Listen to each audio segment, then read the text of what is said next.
മോഹൻലാലായിട്ടുള്ള ആദ്യം കൂടിക്കാഴ്ച ഇതിന്റെ ലോഞ്ചിന്റെ സമയത്ത് സ്റ്റേജിൽ പറഞ്ഞിട്ടുണ്ടായിരുന്നു, ഫസ്റ്റ് ഈ പടത്തിന് ഡേറ്റ് വാങ്ങിക്കാൻ പോകുന്ന സംഭവം. അപ്പൊ അന്ന് അദ്ദേഹത്തിന് ഏകദേശം കുറെ 10-ലധികം പടങ്ങളുടെ ഒരു പറഞ്ഞ കമ്മിറ്റ്മെന്റ് ഉണ്ട്. ആ സമയത്ത് അദ്ദേഹത്തെ എങ്ങനെയാ അതിലേക്ക് കൺവിൻസ് ചെയ്തെടുത്തത്?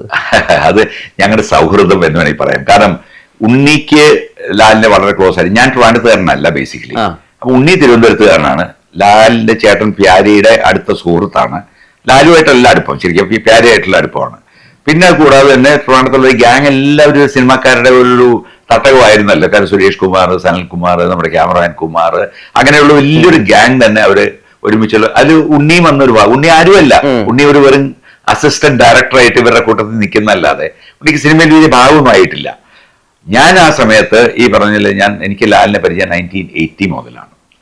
89 സിനിമ നടക്കുന്നത്. 80 മുതൽ ലാലിന് അന്ന് മഞ്ഞിൽ വിരിച്ചു പൂക്കൾ റിലീസ് ചെയ്യുന്നതിന് മുമ്പ് ആദ്യം സഞ്ചാരി എന്ന് പറഞ്ഞ പടം അഭിനയിക്കാൻ വേണ്ടി പുള്ളി ഉദയ സ്റ്റുഡിയോയിൽ വരികയാണ്. അന്ന് ഞാൻ താമസിക്കുന്ന ഉദയ സ്റ്റുഡിയോ തൊട്ടപ്പുറത്തുള്ള എക്സൽ ഗ്ലാസ് ക്വാർട്ടേഴ്സിലാണ്. എന്റെ ഫാദർ എക്സൽ ഗ്ലാസിലെ MD ആയിരുന്നു. അപ്പൊ അങ്ങനെ എനിക്കൊരു ഫ്രീഡം ഉണ്ടായിരുന്നു. നേരെ ഏത് ഷൂട്ടിംഗ് വന്നാലും ശരി ഇപ്പുറത്ത് കയറി ഷൂട്ടിംഗ് എല്ലാം ഉദയ സ്റ്റുഡിയോയിലെ കാണാം. ആ ഒരു സമയത്ത് നോക്കുമ്പോഴേക്കും കുറെ ആർട്ടിസ്റ്റുകൾ വരുന്നുണ്ട്. സഞ്ചാരിയിൽ പ്രേം നസീറുണ്ട്, ശോഭനയുണ്ട്, GK പിള്ളയുണ്ട് എന്നൊക്കെ പറഞ്ഞ വലിയൊരു ലിസ്റ്റ് കേട്ടപ്പോൾ തന്നെ അന്ന് മോഹൻലാലിനെ ആർക്കും അറിയില്ല. കാരണം മഞ്ഞിൽ വിരിഞ്ഞ പൂക്കൾ റിലീസായിട്ടില്ല. അങ്ങനെ ഇരിക്കുമ്പോഴേക്കും നോക്കുമ്പോൾ ഞാനിങ്ങനെ ഒരു തടിച്ചിട്ട് ഇങ്ങനെ ഒരാള്, അത് മുടിയൊക്കെ വളർത്തിയിട്ടുണ്ടല്ലോ ലാല്, മുടിയൊക്കെ വെച്ചിട്ട് ഒരാൾ നടന്നു വരുന്നു. ഞാൻ ചെന്നു നോക്കിയപ്പോ എന്റെ സെയിം ഏജ് ഗ്രൂപ്പാണ്. ഞാൻ ചെന്ന് ചെറുപ്പക്കാരനായതുകൊണ്ട് ഞാൻ ചെന്ന് പരിചയപ്പെട്ടു. ഞാൻ പറഞ്ഞു, അപ്പൊ ഞാൻ അറിയപ്പെടുന്ന ഒരാളല്ല അന്ന്, ഞാൻ ജസ്റ്റ് ഒരു ഓർഡിനറി ഒരു പയ്യൻ എന്ന് വേണമെങ്കിൽ പറയാം. ലാലു വന്ന അതേ അവസ്ഥയിലാണ്. ഞങ്ങൾ തമ്മിൽ അന്നേ ക്ലിക്ക് ഓഫായി. ഞങ്ങൾ സുഹൃത്തുക്കളായി. ലാലു വൈകിട്ടാകുമ്പോഴേക്കും ലാലു കാരണം എവിടെയാണ് ഈ അണ്ണാവിളിയുണ്ട് പുള്ളിക്കെന്ന്. അപ്പോൾ അണ്ണാ എന്താ പരിപാടി? ഞാൻ പറഞ്ഞു, അന്ന് ഞാൻ മെഡിക്കൽ റിപ്പായിട്ട് വർക്ക് ചെയ്യുന്ന കാലമാണ്. ഞാൻ പറഞ്ഞു, വൈകിട്ട് പരിപാടിയൊന്നുമില്ല, ഞാൻ എൻ്റെ ബൈക്ക് എടുക്കാം, എനിക്ക് കാറും ഉണ്ട്, എവിടെ പോകണം? അപ്പൊ പുള്ളി നമുക്ക് ആലപ്പുഴ ടൗണൊക്കെ ഒന്ന് പോയി ആലപ്പുഴ ടൗൺ എന്നാണ് പറയുന്നത്, ആലപ്പുഴ ടൗണൊക്കെ ഒന്ന് പോയി കണ്ടിട്ട് വരാം. അങ്ങനെ ഞങ്ങൾ ഈ പറഞ്ഞ പോലെ വൈകിട്ടാകുമ്പോൾ കറങ്ങാൻ പോവും. അവിടെയുള്ള സംഭവങ്ങളെല്ലാം പുള്ളിയെ കാണിച്ചു കൊടുക്കുക. ഇതൊക്കെയായിരുന്നു എന്റെ ജോലി അന്ന്. അപ്പൊ ഒരു സിനിമക്കാരൻ വന്നിരിക്കല്ലോ എന്റെ കൂടെ. അത് ഞാൻ അങ്ങനെയുള്ള ലാലില് അന്ന് ഒരു സിനിമ പോലും റിലീസായിട്ടില്ല. പക്ഷെ ഞങ്ങൾ ക്ലിക്കായി എന്നുള്ളതാണ്. അന്ന് മുതലുള്ള സൗഹൃദമാണ് ഈ മോഹൻലാലായിട്ട്. പിന്നെ അത് കഴിഞ്ഞപ്പോഴാണ് മഞ്ഞിൽ വിരിഞ്ഞ പൂക്കൾ റിലീസ് ചെയ്തപ്പോൾ ഒരു കോടതിയോട് പറഞ്ഞുതരാം. ഞാൻ ലാലിനെ എന്റെ സുഹൃത്തുക്കളെ താമസിച്ചിരുന്ന ലോഡ്ജിലൊക്കെ കൊണ്ടുപോയിട്ടുണ്ടായിരുന്നു. അപ്പൊ ഞാൻ എനിക്കിപ്പോ ഓർമ്മയുണ്ട്, ഞാൻ ലാലിനെയും കൊണ്ട് ഒരു റൂമിൽ ചെന്ന് കഴിഞ്ഞപ്പോൾ 7 പേര് ചീട്ട് കളിച്ചോണ്ടിരിക്കുക. കുറെ പേര് കുണുക്കൊക്കെ വെച്ച് ചെവിയിലൊക്കെ ഇങ്ങനെ ഇരിക്കുകയാണ്. അപ്പൊ ആ സമയത്ത് ഞാൻ ലാലിനെ കൊണ്ട്, എന്റെ ഒരു സുഹൃത്താണ് മോഹൻലാൽ, പുള്ളി സിനിമ നടനാട്ടോ എന്നൊക്കെ പറഞ്ഞു. അവർ നോക്കിയേ ഇവര് ഏത് സിനിമക്കാരൻ എന്നാ മറ്റു, കാരണം അവരൊന്നും ലാലിനെ കണ്ടിട്ടില്ലല്ലോ, ഒരു സിനിമ പോലും ലാലിന് വന്നിട്ടില്ല. അത് എന്നാ പറഞ്ഞു ഇങ്ങനെ കാണിച്ചിട്ട് ഇവരൊക്കെ ചീട്ട് കളിച്ചുകൊണ്ടിരുന്നു. ഇത് കഴിഞ്ഞ് വർഷങ്ങൾക്ക് ശേഷം ഈ സിനിമ റിലീസ് ചെയ്ത് മോഹൻലാൽ സൂപ്പർ സ്റ്റാർ ആയി കഴിഞ്ഞപ്പോൾ ഇതേ സുഹൃത്തുക്കൾ എന്നോട് ഇപ്പോഴും പറയും, എടാ നീ അന്ന് കൊണ്ടുവന്ന സൂപ്പർ സ്റ്റാറിനെ ഞങ്ങൾക്ക് അറിയില്ലായിരുന്നു കേട്ടോ. അന്ന് ഞങ്ങൾ ആരും അയാളെ മൈൻഡ് ചെയ്തില്ല. ഞാൻ പറഞ്ഞു, അതാണല്ലോ മനുഷ്യൻ എന്ന് പറയുന്നത് പോലെ ലാല് അന്ന് ഒന്നുമല്ലായിരുന്ന ആ ലാല്, അന്ന് ലാലിന്റെ ഡെഡിക്കേഷൻ ഞാൻ കണ്ടിട്ടുണ്ട്. ലാലിന് പാട്ട് പാടാന്, ഡാൻസ് ചെയ്യാനുള്ള, അല്ലെങ്കിൽ അഭിനയിക്കാനുള്ള ആ ഒരു കഴിവും അതിനകത്തുള്ളൊരു സിൻസിയറിറ്റിയൊക്കെ അന്നേ കാണിക്കും പുള്ളി. എനിക്ക് 80 കൊല്ലം അറിയാവുന്ന ലാലാണ് ഞാൻ ഈ പറയുന്നത്.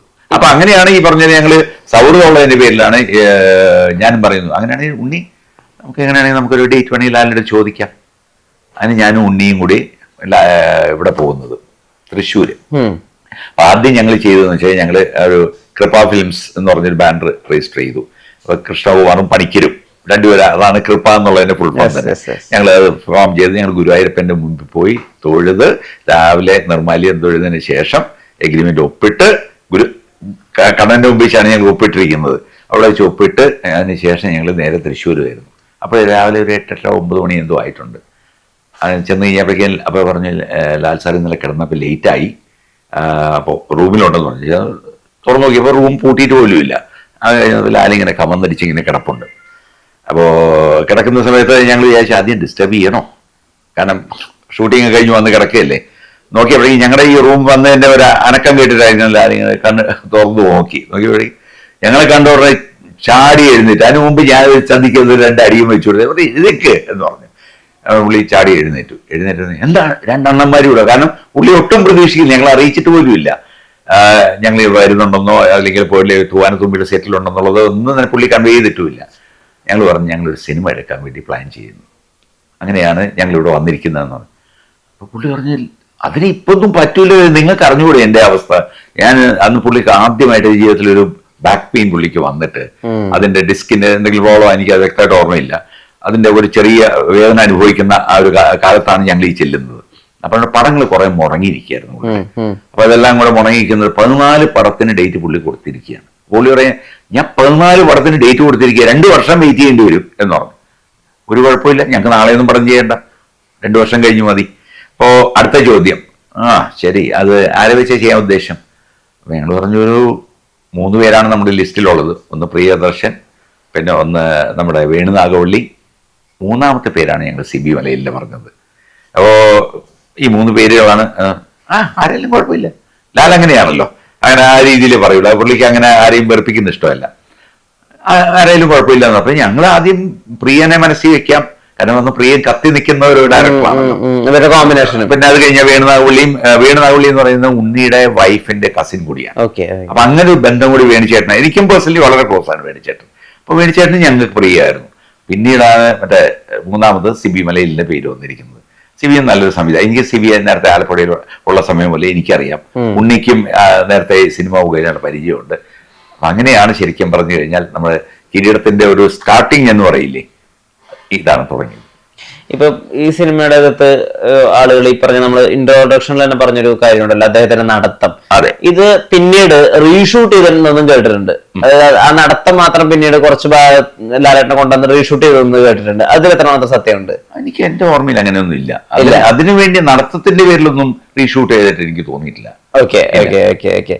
ഇപ്പം ഈ സിനിമയുടെ അകത്ത് ക്ലൈമാക്സിൽ നായകൻ തോൽക്കുകയാണല്ലോ. അതെ. മാത്രമല്ല ഒരു ദുരന്ത പര്യവസാനം കൂടിയാണ് സിനിമ. അതെ. അപ്പൊ ഇത് ആളുകൾ എങ്ങനെ ഏറ്റെടുക്കും? കാരണം അന്ന് ഈ പറഞ്ഞ പോലെ അപ്പുറത്തെ സൈഡിൽ കളർഫുൾ സിനിമകളുടെയും ഹാപ്പി ഗോലയ്ക്ക് ലാലേട്ടനും ആളുകൾക്ക് ഇഷ്ടപ്പെടുന്ന ഒരു സമയം കൂടിയാണല്ലോ. ഇത് ആളുകൾ എങ്ങനെ ഏറ്റെടുക്കും? അങ്ങനെ ചിന്തകളുണ്ടായിരുന്നു വെച്ചാൽ ഞങ്ങൾക്കല്ല. കാരണം ഇതിൽ ഞാനും സിബിയും ലോഹിയും ഉണ്ണിയും ഞങ്ങൾ 4 പേര് ഒറ്റക്കെട്ടായിരുന്നു. ഈവൻ ക്യാമറമാൻ കുമാർ, ഞങ്ങൾ ഒറ്റക്കെട്ടായിരുന്നു. കാരണം ഈ ക്ലൈമാക്സ് നല്ലതാണ്. ഇതിന് നമുക്ക് ആ രീതിയിൽ ഒരു റിയൽ ജെനുവിൻ ക്ലൈമാക്സ് ആണ് എന്ന് പറഞ്ഞാണ്. പക്ക സ്ക്രിപ്റ്റോ എഴുതി അങ്ങനെയല്ല, ആര് അപ്രൂവ് ചെയ്തോ അങ്ങനെയാണ്. പക്ഷേ ഇത് ഞങ്ങൾ ഡിസ്ട്രിബ്യൂഷൻ കൊടുത്തത് 7 Arts വിജയകുമാറിനാണ്. അപ്പൊ വിജയകുമാർ ഞങ്ങളെക്കാളും മുമ്പേ ഉള്ള ഒരു പക്ക സിനിമക്കാരനാണ്. അതൊക്കെ പുള്ളിക്ക് മാർക്കറ്റ് അറിയാൻ നന്നായിട്ട്, പ്രൊഡ്യൂസറാണ്, ഡിസ്ട്രിബ്യൂട്ടറാണ്. ആ സമയത്താണ് പുള്ളിയുടെ ഐത്തം എന്ന് പറയുന്ന പടം റിലീസായിട്ടുണ്ട്. അതിന് മുമ്പ് നാടുവാഴികൾ ഷൂട്ടിംഗ് നടക്കുകയാണ്. അങ്ങനെ പുള്ളി ഒരു പക്ക കമേഴ്ഷ്യൽ സിനിമയുടെ ഒരു വക്താവാണ്. അങ്ങനെ വിജയകുമാർ വന്നൊരു ദിവസം ഇപ്പോഴും ഓർമ്മയുടെ ഹോട്ടൽ ഗീത്തിൽ വെച്ചിട്ടാണ് നമുക്ക് ക്ലൈമാക്സ് നമുക്കൊന്ന് മാറ്റണം, ക്ലൈമാക്സ് ഇത് ശരിയാവില്ല. കാരണം നമുക്ക് ഹീറോ ഒരു സ്ഥലത്ത് ഇരിക്കുന്നു, വില്ലൻ ഇങ്ങോട്ട് നടന്നു വരുന്നു, അത് യോജിച്ച ഒരു ക്ലൈമാക്സ് അല്ല. അതിനു ഇതിന്റെ അവസാനം ദേഷ്യം വന്നിട്ട് ഹീറോ ചെന്ന് അങ്ങോട്ടടിക്കുന്നു, ഇതാണ് വേണ്ടത് എന്നൊക്കെ. അപ്പൊ ഒരു കമേഴ്ഷ്യൽ സിനിമയുടെ എൻഡിങ് ആണ് പുള്ളിയുടെ മനസ്സിലുള്ളത്. അതിനുവേണ്ടി ഞങ്ങൾ ഒരു രാപ്പകലില്ലാതെ അധ്വാനിച്ചിട്ടാണ് ശരിക്കും പറഞ്ഞാൽ വിജയകുമാറിനെ കൺവിൻസ് ചെയ്തെടുത്തു. കാരണം ഞങ്ങളൊക്കെ ഒറ്റക്കെട്ടായിട്ട് നിന്ന് വിജയകുമാറിനെ കൺവിൻസ് ചെയ്തെടുത്തു. കുറെ ചർച്ചകളുണ്ടായിരുന്നത് ഇങ്ങനെ മാറ്റണമെങ്കിൽ മാറ്റാം എന്നുള്ള രീതിയിലൊക്കെ ഒരു ചർച്ചയൊക്കെ വന്നു. പക്ഷെ ലോഹി ഒരു വിധത്തിലും 1 ഇഞ്ച് പോലും അനങ്ങില്ല എന്നുള്ള വാശിയിലായിരുന്നു. ഞങ്ങൾ കൂടെ നിന്നു. അങ്ങനെ വിജയകുമാറിന്റെ വാശിക്ക് യാതൊരു പ്രസക്തി ഇല്ലാതെ പോയി. എന്നാൽ ഇന്ന് ലോഹിദാസും സിബി മലയിലും ഞങ്ങളും എല്ലാം എടുത്ത തീരുമാനം ഇന്നും കറക്റ്റ് ആണെന്നുള്ളത് തെളിഞ്ഞു. അല്ല, വിജയകുമാർ മോശമാണെന്നല്ല പറയുന്നത്, വിജയകുമാർ പറയുന്നതിനും ന്യായം ഉണ്ടായിരുന്നു. ഒരു സിനിമാക്കാരനും ജനത്തിന്റെ ഇടയിൽ കുറച്ചുകൂടി റീച്ച് കിട്ടാൻ പറ്റുന്ന ഒരു ക്ലൈമാക്സ് ആണ് പുള്ളി സജസ്റ്റ് ചെയ്തത്, അത്രേ ഉള്ളൂ. അന്ന് ഈ പറഞ്ഞ പോലെ കിരീടം ഇറങ്ങുമ്പോ സമകാലീനരായിട്ടുള്ള ബാക്കി സംവിധായകർ കൂടി ഉണ്ടല്ലോ. ഇപ്പൊ പ്രിയദർശനുണ്ട്, വേണുനാഗവല്ലിയുണ്ട്, പത്മരാജനുണ്ട്, ഭാരതനുണ്ട്, കമ്മലുണ്ട്, സത്യനന്ദിക്കാട് സാറുണ്ട്, സംവിധാനം ചെയ്യുന്ന നടന്മാരുണ്ടല്ലോ. അന്ന് ഇപ്പൊ നെടുമുടി വേണുചേട്ടനുണ്ട്, അല്ലെങ്കിൽ നമ്മുടെ ഭരത് ഗോപിയുണ്ട്. അപ്പൊ ഈ സെറ്റ് ഓഫ് ആക്ടേഴ്സും ടാലൻസിനും ആരെങ്കിലും ഈ പടത്തിന്റെ പ്രിവ്യൂ അല്ലെങ്കിൽ ഈ പടത്തിനുള്ള ഡീറ്റെയിൽസ് അറിയോ ചെയ്തിട്ട് അതിന്റെ അഭിപ്രായം ഷെയർ ചെയ്തേണ്ട ഓർമ്മയിലുണ്ടോ? ഇല്ല, അങ്ങനെ ഞങ്ങളൊരു പ്രിവ്യൂ ആയിട്ട് ഈ പടത്തിന് ഇട്ടിട്ടില്ലായിരുന്നു. ഈ സ്ട്രേറ്റ് അവേ തിയേറ്റർ റിലീസ് ആയിരുന്നു. ഇപ്പൊ ട്രിവാൻഡ്രത്ത് റിലീസ് ചെയ്ത് ശ്രീകുമാർ എന്ന് പറഞ്ഞ തിയേറ്ററിലാണ്. അപ്പൊ ശ്രീകുമാറിൽ അന്നത്തെ എനിക്കിപ്പോഴും വ്യക്തമായിട്ട് ഓർമ്മയുണ്ട്, ശ്രീകുമാർ തിയേറ്ററിൽ അന്ന് പടം കാണാൻ വേണ്ടി വന്ന് ശ്രീനിവാസൻ വന്നിരുന്നു. നടൻ ശ്രീനിവാസൻ, ഡയറക്ടർ ശ്രീനിവാസൻ, അദ്ദേഹം വന്നിരുന്നു. ഷാജി കൈലാസ് വന്നിരുന്നു. അങ്ങനെ കുറച്ച് പേര് ഫസ്റ്റ് ഡേ തന്നെ പടം കാണാൻ വന്നിരുന്നു. ഇതെല്ലാം കഴിഞ്ഞ് ഞങ്ങൾ വീണ്ടും ട്രിവാൻഡ്രം ക്ലബിൽ കൂടുതലുണ്ടായിരുന്നു. അത് കഴിഞ്ഞിട്ട് ഒരു സന്തോഷത്തിന്റെ ഇതിന് അപ്പൊ ആ സമയത്ത് നോക്കിയപ്പോഴേക്കും ഇവരൊക്കെ ആ സമയത്ത് അവിടെ ട്രാൻ ക്ലബിൽ വരികയും ഇതിനെപ്പറ്റി ഒരു ചർച്ച വരികയും ചെയ്തു. അപ്പൊ ഇതിനകത്ത് ശ്രീനിവാസന്റെ ഒരു കാഴ്ചപ്പാട് ശ്രീനിവാസൻ എന്ന് അവതരിപ്പിച്ചിട്ടുണ്ട്. കാരണം ശ്രീനിവാസന് പടം ഇഷ്ടപ്പെട്ടു. ശ്രീനിവാസന് ഏതൊക്കെയോ ഒരു പോയിന്റിൽ ചില വിയോജിപ്പ് പുള്ളി രേഖപ്പെടുത്തിയിരുന്നു. കാരണം പുള്ളിയും എഴുത്തുകാരനാണ്. പക്ഷെ ആ വിയോജിപ്പ് ഒന്നും തന്നെ ശരിയല്ലായിരുന്നു. എന്ന് വെച്ചാൽ ഞാൻ അതിനെപ്പറ്റി കൂടുതൽ പറയുന്നില്ല. പടം അദ്ദേഹം കണ്ട ഒരു സിനിമയല്ല ശരിക്കും ലോഹി കണ്ടത്, സിബി കണ്ടത്. ജനം അത് ഏറ്റ് പിടിക്കുകയും ചെയ്തു. അപ്പൊ എല്ലാവർക്കും മിസ്റ്റേക്ക് വരാം. എനിക്ക് ഇപ്പോഴും വ്യക്തമായിട്ട് ഓർമ്മയുണ്ട് അദ്ദേഹം പറഞ്ഞ പോയിന്റ്സ് ചിലതൊക്കെ തെറ്റി. പുഷ്പവി ശോഭനയുടെ കൂടെ തന്നെ അതിന് തോർക്കുന്ന വേറെ മെയിൻ ഭാഗം എന്ന് പറയുന്നത് വിക്രമിന്റെ പ്രസൻസ്. കാരണം വിക്രം അന്ന് ആരുമല്ല, പക്ഷെ സൂപ്പർ സ്റ്റാർ ആയി കഴിഞ്ഞപ്പോഴാണ് ഇപ്പൊ ഇന്ന് പടം കാണുമ്പോൾ അന്നത്തെ വിക്രമിന്റെ ഓർമ്മകൾ എന്താണ്? ഇത്രയും തങ്കപ്പെട്ട ഒരു മനുഷ്യൻ ലോകത്ത് കാണുന്നത് സംശയം.